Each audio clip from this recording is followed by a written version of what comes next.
लोकसभा चुनाव के परिणाम बिल्कुल अब मुहाने पे आ चुके हैं। बहुत जल्द सभी सीटों के फाइनल रिजल्ट आ जाएंगे, लेकिन बात अगर यूपी की होती है तो वहां से कह सकते हैं तय होता है दिल्ली का रास्ता।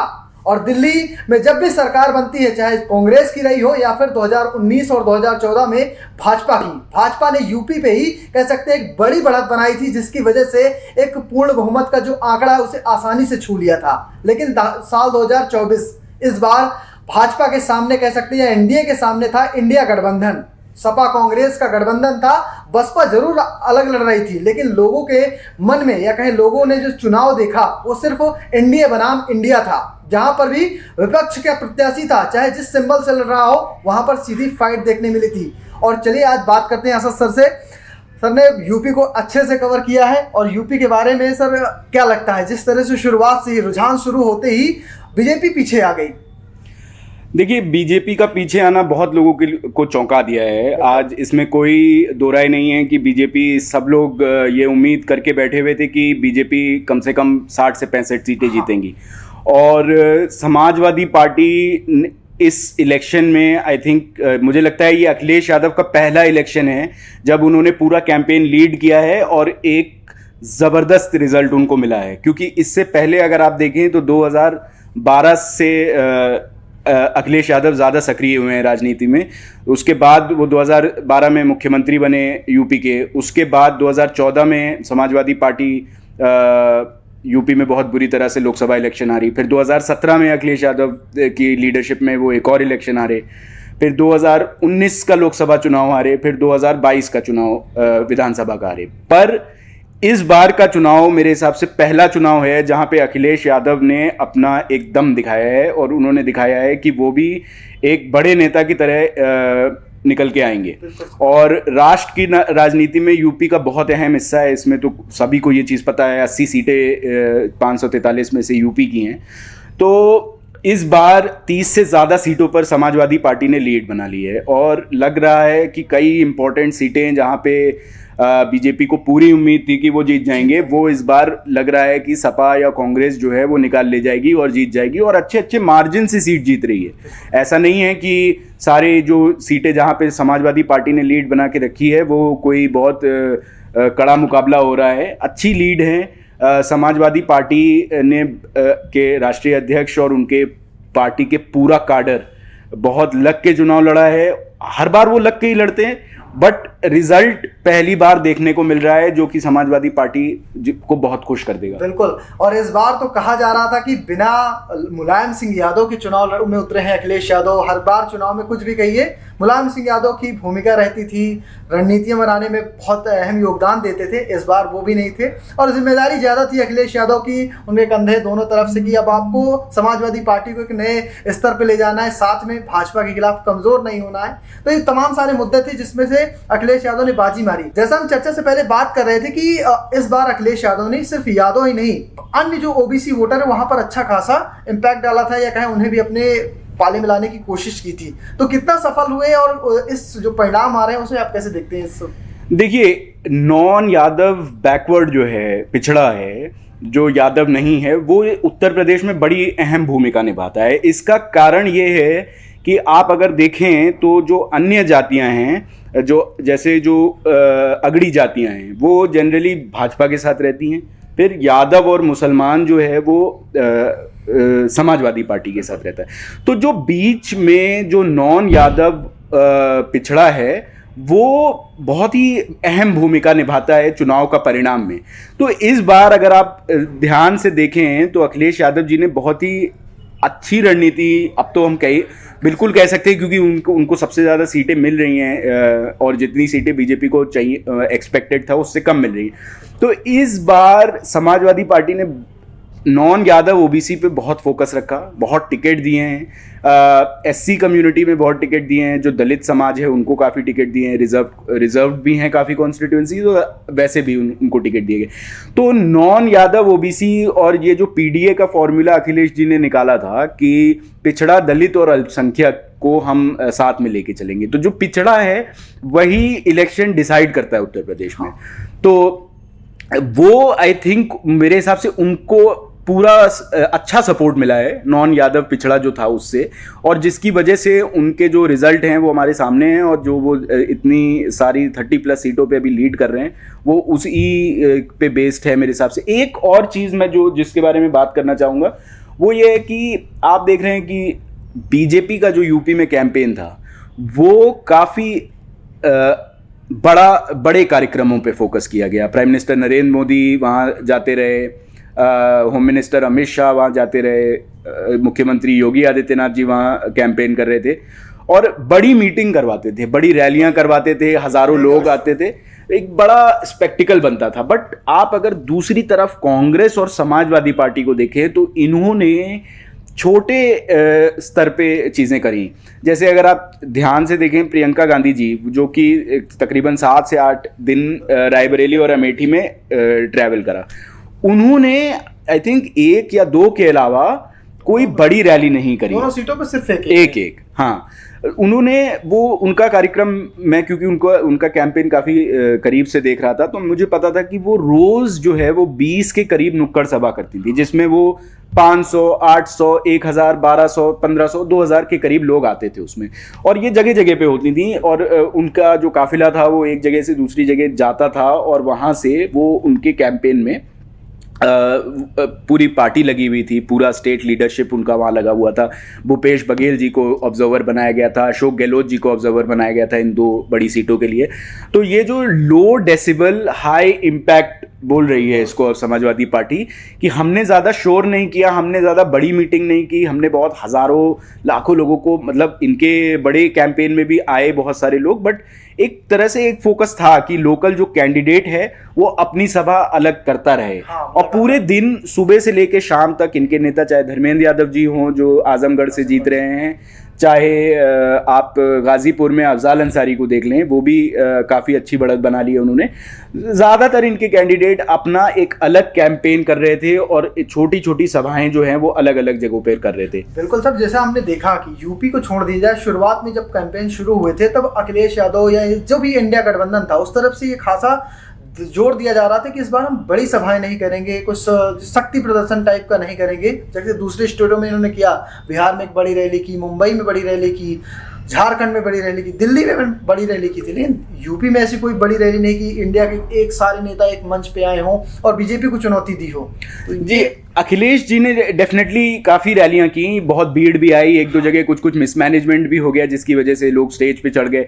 बट इनके जो कैंडिडेट थे उन्होंने बहुत साफ तौर पे ये रखा था कि हम जो है वो गांव-गांव जाएंगे। वो मैं क्योंकि 2-3 लोगों का कैंपेन बहुत करीब से मैं गया भी था, आजमगढ़, गाजीपुर और भी कुछ जगहों पे मैं गया था। इनका ये था कि हमारे जो कैंडिडेट हैं वो कम से कम एक दिन में 15 से 20 नुक्कड़ सभाएं कराएं।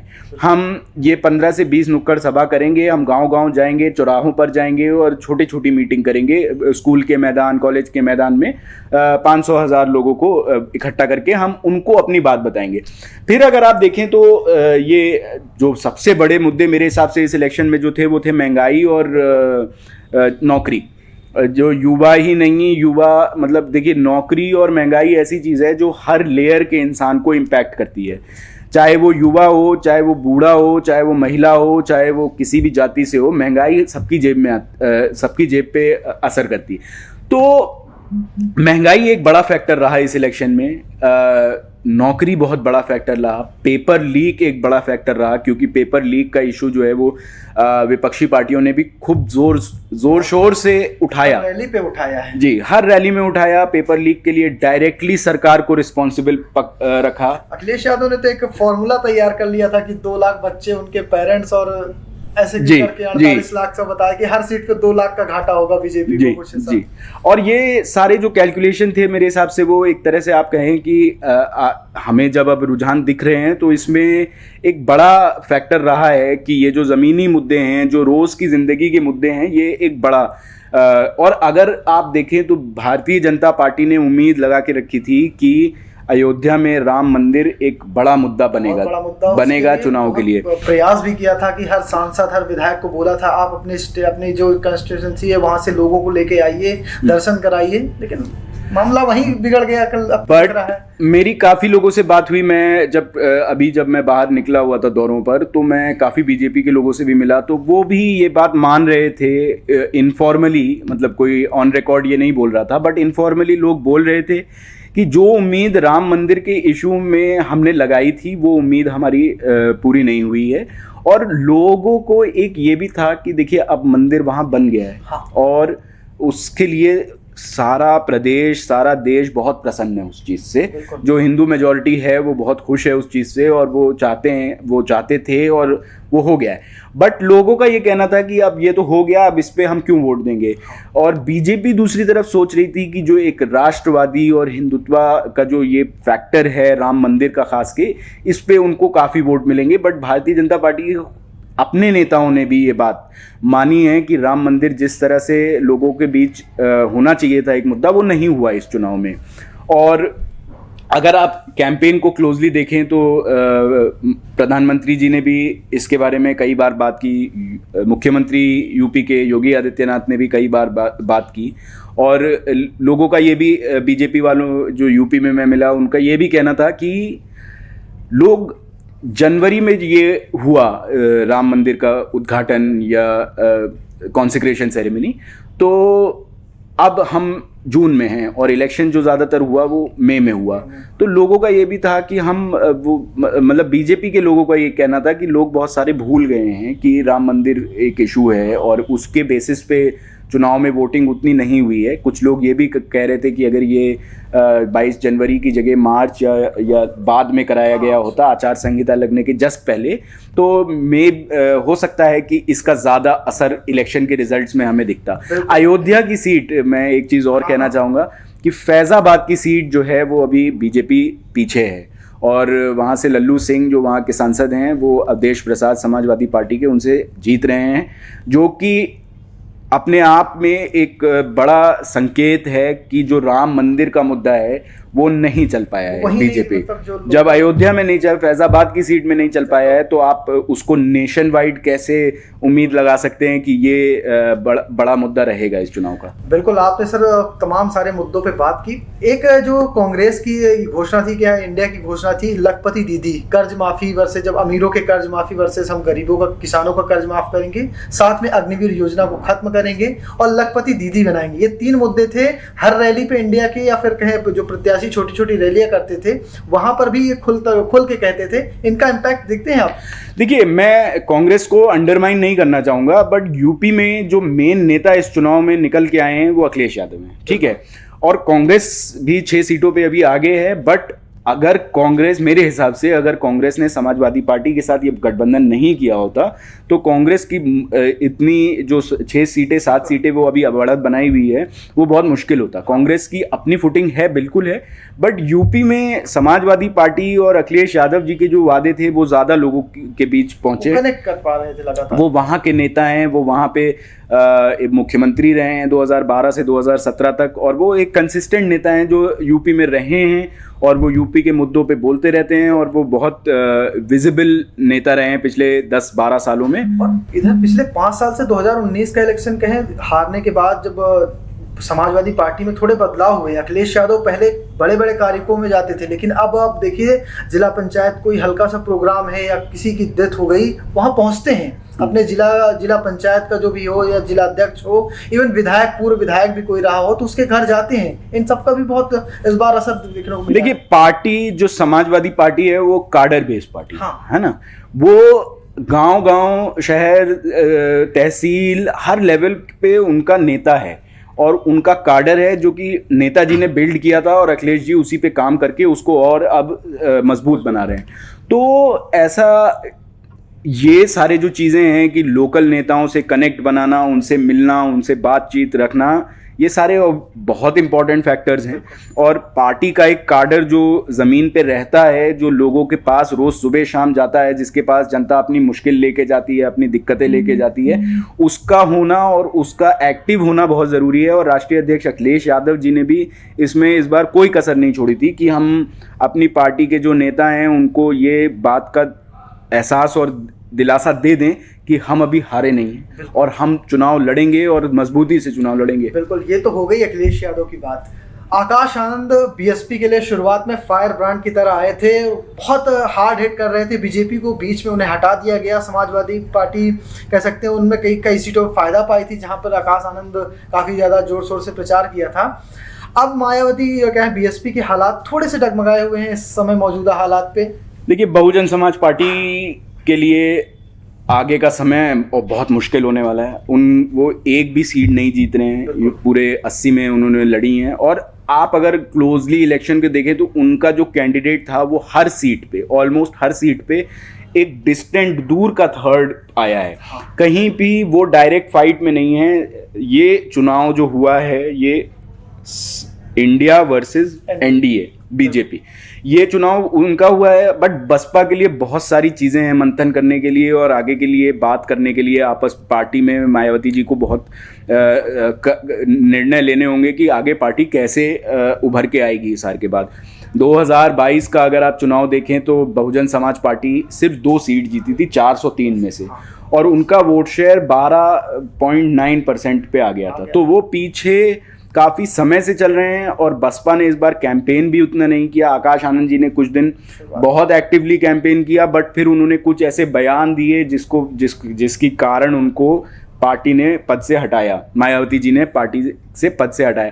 तो आकाश आनंद जी का भविष्य और मायावती जी का भविष्य अब आने वाले समय में हमें पता चलेगा कि पार्टी क्या बदलाव करती है, या क्या वोट शेयर निकल के आता है उनका। सीटें तो बहुत ही मुश्किल है, एक ही उनके लिए उम्मीद हो सकती है, वो है कि अगर उनका वोट शेयर अच्छा निकल के आए इस चुनाव में तो वो है। अब आप देख रहे हैं कि समाजवादी पार्टी उभर के वापस आ गई है। हो सकता है बसपा भी आने वाले समय में उभर के वापस आ जाए, वापस करने की जरूरत है बिल्कुल। और बस एक सवाल है, बीएसपी इस बार बीजेपी ने कह सकते हैं बीजेपी को बड़ा जो घाटा हुआ है इस बार, जो ठाकुर वोट था, शुरुआत से नाराजगी चल रही है। इवन शुरुआत के जो पहले फेज थे तो वेस्ट यूपी में वो देखने को मिला था। बाद में जैसे जैसे 7वें 8वें चरण पे पहुंचे, 7वें चरण पे पहुंचे तो वहाँ पर 6ठे चरण में जब इलाहाबाद में वोटिंग, प्रयागराज में वोटिंग थी, वहाँ पर राजा भैया के खिलाफ जाना, तो क्या ठाकुर वोट का साथ न देना भाजपा के लिए भारी पड़ गया? देखिए, ये उम्मीद लगाना कि ठाकुर इस बार बीजेपी को वोट नहीं देंगे, ये बहुत दूर का आइडिया था। क्योंकि ठाकुर और ब्राह्मण 2 ऐसे समाज हैं जो बीजेपी के पीछे हमेशा रहते हैं, उनका हमेशा सपोर्ट करते हैं। मतलब पिछले 10-20 सालों में तो कर ही रहे, और उससे पहले भी अगर आप देखें तो अभी ये इस बात पे टिप्पणी करना कि ठाकुर ने बीजेपी को वोट दिया है या नहीं दिया है, वो उसकी जब सीट एनालिसिस हम करेंगे जहां ठाकुरों का नंबर ज़्यादा है, वो तब हमें पता चलेगा कि अगर उन्होंने दिया है नहीं दिया। बट गुस्सा तो था, और उनके कुछ मुद्दे भी थे जिसपे कि वो बीजेपी से गुस्सा थे। वीके सिंह का यहाँ से टिकट हटा दिया गया था। उनका ये कहना था कि राजपूतों को कम कैंडिडेट बनाया गया है भारतीय जनता पार्टी की तरफ से। तो ये सारी चीज़ें जो थी वो इम्पोर्टेंट थी। और अब हम जैसे जैसे विश्लेषण और करेंगे चुनाव के परिणाम का, तो ये सारी चीज़ें अगले 2-3 दिन में और साफ हो जाएंगी। तो बिल्कुल ये थी हमारी यूपी को लेकर चर्चा। यहाँ पर समाजवादी पार्टी लगभग 37 सीटों पर आगे चल रही है और तीसरी बड़ी पार्टी है इस पूरे चुनाव में। बीजेपी कांग्रेस के बाद समाजवादी पार्टी है जिसके पास सबसे ज़्यादा नंबर है। तो ऐसी ही खबरों के लिए, ऐसी ही राजनीतिक जानकारी के लिए हमसे जुड़े रहिए। और अगर आपने अभी तक फेसबुक पेज में फॉलो नहीं किया और चैनल को सब्सक्राइब नहीं किया तो जरूर कर लीजिएगा। यहाँ मिलेगी आपको सबसे पहले खबर।